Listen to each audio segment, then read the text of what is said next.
Bharatiya Janata party కూటమి.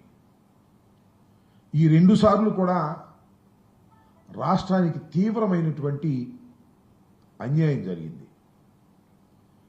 First ఏంటంటే 2014లో ఎన్నికల్లో కూటమి ప్రభుత్వం గెలిచిన తర్వాత నారా చంద్రబాబు నాయుడు గారు ముఖ్యమంత్రి అయిన తర్వాత మనకు ఒక ప్రత్యేక హోదా ఇస్తామని ఆ రోజున విభజన చట్టంలో పెడితే దట్ ఈస్ అవర్ రైట్.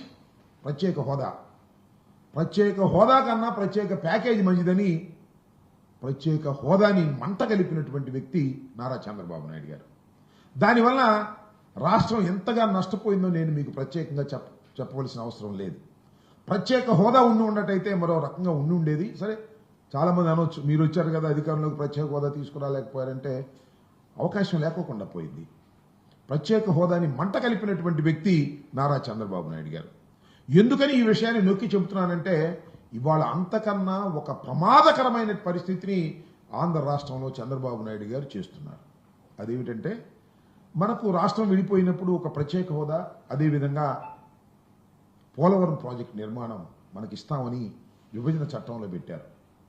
ఇవాళ నేను మనవి చేస్తున్నా, పోలవరం ప్రాజెక్టుని